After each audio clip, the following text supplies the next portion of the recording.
हमारे देश में चुनाव कोई भी हो, फैक्टर्स की चर्चा हमेशा होती रहती है। जैसे यूपी में एमवाई फैक्टर, बिहार में महिला फैक्टर, ऐसे ही अब पश्चिम बंगाल में भी चुनाव है और वहां पर भी सबसे ज्यादा चर्चा हो रही है, वो है एम फैक्टर।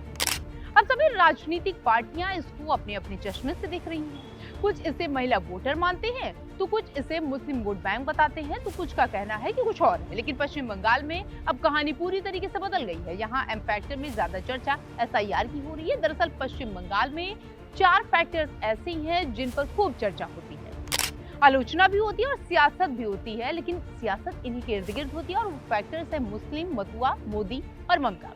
इस बार ये 4 फैक्टर्स एसआईआर के आगे गुम हैं। अब सबसे पहले एम फैक्टर में आता है मुस्लिम, जो 27% है और अहम वोट बैंक है। दूसरा है मथुआ, जो करीब 55 सीटों पर असर दिखाने में है। और इसी के साथ तीसरा है मोदी और बीजेपी चुनाव प्रधानमंत्री नरेंद्र मोदी के चेहरे पर लड़ रही है। और इसी में चौथा और आखिरी फैक्टर है ममता का, जो बीजेपी के लिए सबसे बड़ी चुनौती बना हुआ है।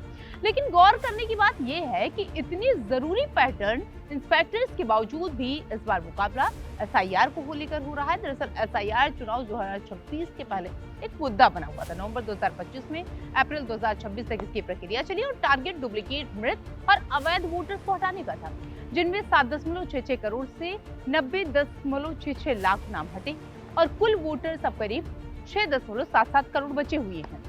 और यही वजह है कि टीएमसी इसका विरोध कर रही है। यानी कुल मिलाकर के अब इस फैक्टर से ज्यादा एसआईआर पर यह पूरा पश्चिम बंगाल शिफ्ट हो गया।